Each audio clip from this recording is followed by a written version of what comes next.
जी हाँ dear students, आज का वीडियो बेस्ड है एपोस्ट्रोफ एस पर। एपोस्ट्रोफ एस जो कि नाउन की कैटेगरी में आता है। आज नाउन को ऑलरेडी मैं नाउन पर बेस्ड 2 वीडियो अपलोड कर चुका हूं। आप आई बटन को प्रेस करेंगे, वहां पर उन वीडियोस को देख सकते हैं। आज के इस वीडियो में करेक्टली किस तरीके से एपोस्ट्रोफ एस को हम यूज करते हैं, राम्स फादर या फिर फादर ऑफ राम, राइट, या फिर पेन्स कैप या कैप ऑफ पेन, कौन सा सही है। आज के कंफ्यूजन आपका दूर करने वाला हूं। एपोस्ट्रोफ एग्जैक्टली लगता कैसे है, हम इसको करेक्ट कैसे यूज करते हैं, एग्जाम में कैसे क्वेश्चंस आते हैं, सारी चीजें इस वीडियो में हम लोग आज डिटेल स्टडी करने वाले हैं। पूरी वीडियो को एंड तक देखना और स्पोकन इंग्लिश में इसको करेक्टली आपको बोलना है। तो हम इस सेशन को स्टार्ट करते हैं students, let's start the video. आप में से जो स्टूडेंट ये सोच रहे हैं कि सर आज पढ़ा क्या रहे हैं, हमारे स्पोकन में इसकी क्या यूज है, हम स्पोकन में इसको कैसे यूज करते हैं, तो भैया बता दूं, मैं आज आपको बता रहा हूं पॉजेसिव केस ऑफ नाउन, जिसे हम एपोस्ट्रोफ एस कहते हैं, और इसका स्पोकन में बहुत यूज होता है। इसलिए समझो इसको कैसे हम लोग करेक्ट यूज करते हैं। देखिए, मैंने प्रोनाउन के आपको बताया था केस चार्ट, जिसमें मैंने आपको बताया था एक नॉमिनेटिव केस। ध्यान दीजिएगा, सारे स्टूडेंट्स फोकस करिएगा, बहुत सरल चीज बता रहा हूं। दूसरा मैंने आपको बताया था ऑब्जेक्टिव केस। तीसरा मैंने उसमें बताया था आपको पॉजेसिव केस, है ना, और चौथा आपको बताया था मैंने रिफ्लेक्सिव केस। तो आज का जो टॉपिक है ना भैया, वो ये वाला है, पॉजेसिव वाला। जैसे देखो, एक प्रोनाउन को लो आप, तो आई जो है इसका ऑब्जेक्टिव केस क्या बनाते हो आप, मी। पॉजेसिव केस क्या बनता है, माई एंड माइन। और रिफ्लेक्सिव क्या बनाते हो आप, माई सेल्फ। ये बनाते हैं ना हम लोग। लेकिन अगर मान लो अब मैं नाउन को उसमें ले लूं, और नाउन भी मैंने लिया प्रॉपर राम, ठीक है, तो इसका ऑब्जेक्ट पता है क्या बनेगा, राम बनेगा। और इसका जो पॉजेसिव बनेगा उसमें आपको एपोस्ट्रोफ एस लगाना होगा, मतलब आपको लिखना होगा यहां पर राम्स, राइट। तो जो मैं आज पढ़ाने वाला हूं स्टूडेंट्स, वो है आपका कि आपको किस तरीके से एपोस्ट्रोफ एस को करेक्टली यूज करना है। और अगर आपका रिफ्लेक्सिव केस आता है तो आपको याद रखना है, राम सेल्फ नहीं होता है, हिमसेल्फ हो जाता है। अगर यहां गीता होता तो आप यहां लिख देते हर सेल्फ, राइट, लेकिन यहां पर आप लिखते गीतास, ठीक है। तो आज यही चीज मैं आपको एक्सप्लेन करने वाला हूं कि नाउन के साथ में एपोस्ट्रोफ एस कैसे लगता है, और ये प्रैक्टिकल स्पोकन में भी स्टूडेंट्स यूज होता है, ठीक है। जैसे आप बोलते हैं my father's house, this is my father's house, ठीक है। ये देखो आपने क्या किया, यहां पर फादर्स हाउस लिखा, ठीक है। तो ये विशेष आपको ध्यान देना है। हाँ, और करके आप इसको ऐसा भी लिख सकते हैं, this is the house of my father. आप इसको और करके ऐसा भी लिख सकते हैं, this is the house of my father, यह मेरे पापा का घर है, ठीक है। तो ये सेंटेंस को आपको बनाने का तरीका होता है कि आप एपोस्ट्रोफ एस जो है किस तरीके से यूज करते हैं, ये तरीका होता है। तो सबसे पहले जो रूल्स आपको याद रखने हैं उसमें ये रखना है, पहला रूल कि इसका उपयोग आपको प्रॉपर नाउन के साथ करना है, ठीक है। किसके साथ करना है, प्रॉपर नाउन। और प्रॉपर नाउन आप समझते हैं बहुत अच्छे से, प्रॉपर नाउन। और दूसरा आपका हो जाता है कॉमन नाउन, ठीक है। और कॉमन नाउन प्रॉपर नाउन में भी लिविंग, ये विशेष ध्यान देंगे आप लोग। प्रॉपर नाउन कॉमन नाउन में भी क्या हो, जो लिविंग हो उनके साथ। अब जैसे पेन है, तो पेन आपका लिविंग नहीं है, ठीक है। लिविंग इन द सेंस कि देखो, मैंने कहा लड़के की कॉपी, तो हम क्या कहेंगे, boys copy, okay, boys copy. Rohan की कॉपी, तो हम क्या कहेंगे, रोहन्स कॉपी। देखो, समझने वाला टॉपिक को कोई ज्यादा टफ नहीं है। मैंने कहा ना, कंसेप्ट सारे आपके पूरे क्लियर हो जाएंगे, सिर्फ केयरफुली देखते रहना। मैंने कहा ये रोहन की कॉपी है, तो हम इंग्लिश में कहेंगे this is Rohan's copy. Come on, this is Rohan's copy, got it. अब अगर आप कहेंगे कि सर क्या हम ऐसा नहीं बोल सकते, this is copy of Rohan, जी नहीं, ये गलत हो जाएगा। आपको ऐसा नहीं बोलना है। आपको अगर प्रॉपर नाउन दिया है, कॉमन नाउन दिया है, अगर वो लिविंग है, तो उसके साथ आपको पूरी कोशिश करनी है कि आप एपोस्ट्रोफ एस लगाए, राइट। अब देखो, ये आपका हो गया। तो ये पहला रूल आप लोगों को याद रखना है कि भैया प्रॉपर नाउन और कॉमन नाउन के साथ में आपको लिविंग के साथ में एपोस्ट्रोफ एस का यूज करना है। This is the first rule that you have to mind. दूसरा रूल आपको याद रखना है, मैं थोड़ा सा इसको क्लीन कर देता हूं, उसके बाद मैं आपको सेकंड रूल यहां पर बताता हूं। नाउ स्टूडेंट्स, देखिए, फर्स्ट वाला रूल उम्मीद करता हूं आपको समझ में आ गया होगा। सेकंड वाला जो रूल है आपका, जो है कंपाउंड नाउन, जिन्हें हम पेयर नाउन भी कहते हैं। अब ये क्या होता है टर्म, ये थोड़ा समझ लो, इनके साथ एपोस्ट्रोफ एस कैसे लगता है। तो कंपाउंड नाउन के साथ में लास्ट में लगाते हैं हम लोग, लास्ट में यूज करते हैं एपोस्ट्रोफ एस को, ठीक है। ये रूल आप लोग नोट करते चलेंगे ना। एग्जाम्पल देख लो कैसे यूज करते हैं, ठीक है। जिसे मैंने कहा यह सासू माँ का पेन है, सासू माँ की चेयर है, तो दिस इज, ये जो मदर इन लॉ भैया आया है, इन लॉ, ये है आपका एक पेयर वर्ड, ये है आपका एक कंपाउंड नाउन, ठीक है। तो इसके साथ एपिस्ट्रॉफ एस आप यहां पर लगाएंगे, गॉट इट। अगर आपको इसको प्लूरल करना है तो फिर मदर में एस लगेगा। मान लो दो सांस है तो मदर्स इन लॉ होता है, ठीक है। तो प्लूरल करने वाला रूल का कनेक्शन इससे नहीं है, ये थोड़ा समझेंगे, बहुत सारे स्टूडेंट्स यहां पर कंफ्यूज होते हैं। So this is mother in law's chair, you can't seat at this, आप इस पर बैठ नहीं सकते क्योंकि ये किसकी चेयर है, मदर इन लॉज चेयर है। तो यहां पर पेयर वर्ड में लास्ट में लगेगा, ठीक है। ऐसे और भी काफी सारे आपके होते हैं, जैसे स्टेपसन आपने कहा, तो स्टेपसन्स प्रॉपर्टी, ठीक है। और इसके अलावा और भी जो भी पेयर वर्ड आप लेना चाहते हो तो याद रखना उसको लास्ट में लगाना है, ठीक है। ये बहुत इंपॉर्टेंट रूल है क्योंकि स्टूडेंट्स काफी ज्यादा गलती करते हैं। रूल नंबर 3 जो आपको एपिस्ट्रॉफ एस के बारे में याद रखना है वो ये कि जब भी आपको लास्ट में स, एस एच, किसी भी नाउन के लास्ट में एस आ रहा है, एस एच आ रहा है, या फिर श का साउंड आ रहा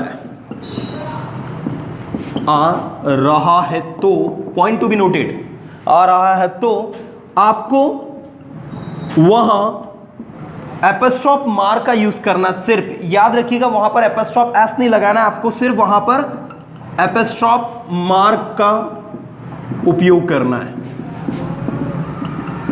अब आपको एस नहीं लगाना है, एपिस्ट्रॉफ मार्क कैसा, बस ये इस तरीके का एक मार्क लगेगा, राइट। बाकी आपको कुछ भी नहीं लगाना है। एग्जांपल देख लो प्रैक्टिकली। जब आप कहेंगे, मैंने कहा लड़कों का स्कूल, तो देखो बॉयज तो ऑलरेडी है ना, और बॉयज में आप अगर ऐसा करके ऐसा कर दोगे, boys school, this is boys school, girls can not take admission here, ये लड़कों का स्कूल है, लड़कियां एडमिशन नहीं ले सकती है। तो अगर आप बॉयज स्कूल ऐसा लिखोगे भैया, it is wrong, okay. The right will be boys, ऐसा लिखेंगे, एपिस्ट्रॉफ मार्क लगाएंगे और फिर लिखेंगे आप school. That is the exact way to use boys school, right. ऐसे ही आप कहोगे गर्ल्स हॉस्टल, ओके। मान लो कोई हॉस्टल है, वो गर्ल्स का है सिर्फ, you know, boys are not allowed to go there, then you would say this is girls hostel, boys are not allowed to go, right? So girls hostel, आपको यहां पर एपिस्ट्रॉफ मार्क इस तरीके से आपको यूज करना है। देखो स्टूडेंट, मैंने कहा ना चीजें बहुत सरल है, समझ के पढ़िएगा, सारी चीजें आपको बहुत अच्छे समझ में आएंगी। तो ये 3 रूल्स मैंने आपको बता दिए। 4th रूल्स हम देखते हैं, स्पेस थोड़ा सा कम है, मैं यहां ऊपर लिख देता हूं। ये अगर आप लेना चाहे इसके स्क्रीनशॉट तो ले लो, नोट करना चाहे नोट कर लो। अगले रूल्स में यहां से लिखना स्टार्ट कर रहा हूं। लेट्स सी नाउ स्टूडेंट्स, मैं आगे के रूल पर आपको लेकर चलूं, उससे पहले कुछ और एक्सप्रेशंस में इसमें आपको बताना चाहूंगा। देखिए कभी कभी क्या होता है, जैसे हम लोग लिखते हैं मदर्स डे, फादर्स डे, तो आपको बता दूं मैं, जब आप लिखते हैं फादर्स डे मतलब पापा का दिन है ना, आप बोलते हैं मदर्स डे मम्मी का दिन, आप बोलते हैं टीचर्स डे टीचर का दिन, शिक्षक दिवस जिसे हम कहते हैं ना। ये सारे एक्सप्रेशंस जो है आपके करेक्ट है अगर आप सिंगुलर के रूप में बात कर रहे हैं तो, ठीक है। अगर आप कहेंगे टीचर्स का दिन, शिक्षकों का दिन, मतलब आप टीचर्स को प्लूरल मानकर चल रहे हैं, तो फिर आपको याद रखना है यहां पर सिर्फ एपिस्ट्रॉफ मार्क लगाना है, ठीक है। यहां पर आपको एस लगाना है टीचर्स, और यहां पर एपिस्ट्रॉफ मार्क आपका आ जाएगा इस तरीके से, और फिर आपको लिखना है डे। तो कुछ इस तरीके से आपको लिखना होगा टीचर्स डे, राइट। तो याद रखिएगा ये भी आपका सही है और ये भी आपका सही है। लेकिन अगर आपने उसको ऐसा लिख दिया, टीचर्स भी लगा दिया और फिर उसमें भी ऐसा करके एपिस्ट्रॉफ एस लगा दिया और फिर आपने ये डे लिख दिया, तो ये गलत हो जाएगा। ये विशेष आपको ध्यान देना है। It means what I am telling कि लास्ट में अगर एस आ रहा है, एस एच आ रहा है, ठीक है, अगर एस आ रहा है या फिर एस एच आ रहा है या फिर कोई भी श या स का साउंड आ रहा है, तो उसके साथ में आपको एपिस्ट्रॉफ एस नहीं लगाना होता है। विशेष ध्यान देना है आपको। जैसे मान लो कोई लड़का है जिसका नाम है मनीष, और मैंने कहा मनीष का पेन, तो मनीष एपिस्ट्रॉफ मार्क लगेगा और ऐसा आपको लिखना है पेन, इस तरीके से, ये विशेष ध्यान देना है आपको, क्योंकि मनीष में ऑलरेडी किसका साउंड आ रहा है, स का, श का साउंड आ रहा है, एंड दैट्स व्हाई आपको एपिस्ट्रॉफ मार्क से ही काम चलाना है, वहां पर एपिस्ट्रॉफ एस नहीं लगाना है। बहुत इंपॉर्टेंट रूल है जो आपको एपिस्ट्रॉफ एस के बारे में पता होना ही चाहिए कि ऐसे जितने भी नाउन जिनके लास्ट में पहले से ही स श का साउंड आ रहा है तो उनके लास्ट में आपको एपिस्ट्रॉफ एस नहीं लगाना होता है। Point to be noted everyone. चलिए अब हम देखते हैं नेक्स्ट, किसी कंट्री प्लेस के साथ में, अब किसी कंट्री प्लेस के साथ में हम कैसे लगाते हैं, कंट्री प्लेस के साथ हम कैसे यूज करते हैं। जैसे मैंने कहा इंडियाज टैलेंट, मतलब भारत का टैलेंट। अमेरिकन या अमेरिकाज टेक्नोलॉजी, अमेरिका की टेक्नोलॉजी। वैसे तो याद रखना इनको हम लोग एडजेक्टिव बना देते हैं, ठीक है। वैसे अगर मैंने कहा इंडियाज टैलेंट तो हम इसको ऐसा भी लिख सकते हैं, टैलेंट ऑफ इंडिया, राइट। या फिर हम लिख सकते हैं इसको और करके Indian talent, point to be noted, हम इसको इंडियन टैलेंट भी लिख सकते हैं, ओके। दूसरी चीज अमेरिकास टेक्नोलॉजी या फिर अमेरिकन टेक्नोलॉजी। पहले तो अमेरिकन और अमेरिका में अंतर समझिएगा। America it's proper noun and American it's an adjective जो बना है आपका प्रॉपर नाउन से। तो America's technology it means American technology. तो आप इसको इस तरीके से भी लिख सकते हैं या फिर अमेरिकन टेक्नोलॉजी भी लिख सकते हैं। तो किसी कंट्री या प्लेस के साथ में कोई पर्टिकुलर प्लेस हो, जगह हो, जैसे मैंने कहा खंडवा की नदियां, so Khandwa's rivers, you know, Bharat की नदियां, India's rivers are famous across the world. तो इस तरीके से हम लोग इसमें यूज करते हैं, ठीक है ना। चलिए दूसरा हम लोग बात करते हैं, कभी भी दो बार एक साथ एपोस्ट्रोफ एस का प्रयोग नहीं होता है। जैसे मैंने कहा यह रोहन के पापा का पेन है, कम ऑन, तो आप क्या कहोगे इंग्लिश में, this is Rohan's father's pen, यही कहोगे।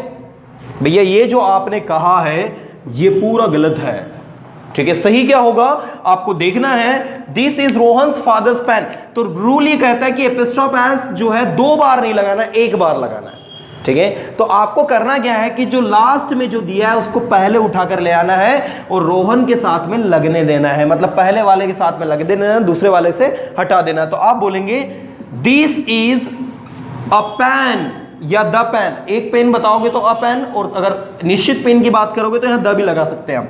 This is the pen, this is a pen of Rohan's father.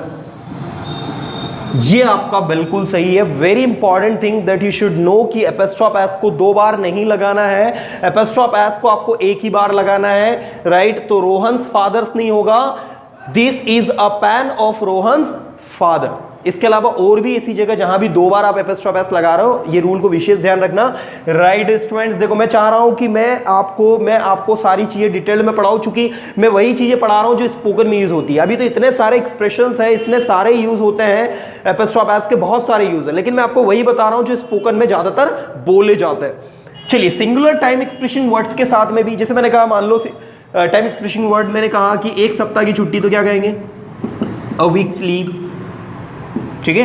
A month salary, एक महीने की सैलरी, तो अ मंथ ऐसा करके एपोस्ट्रोफ एस लगेगा, अ मंथ सैलरी,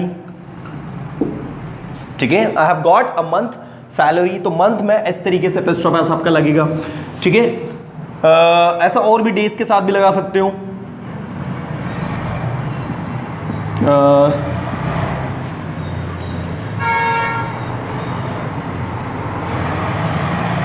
आप अ 2 days जर्नी ये लिख सकते हो आप, ठीक है, एक 2 दिन की यात्रा, ठीक है। A 2 days journey, T capital small आ जाएगा। देखिए स्टूडेंट्स, तो सिंगुलर टाइम एक्सप्रेसिंग वर्ड्स के साथ में भी अ वीक्स लीव, ठीक है, आपने कहा वो तो एक सप्ताह की छुट्टी पर है, तो आप क्या कहोगे, he is on a week's leave, he can't meet you now.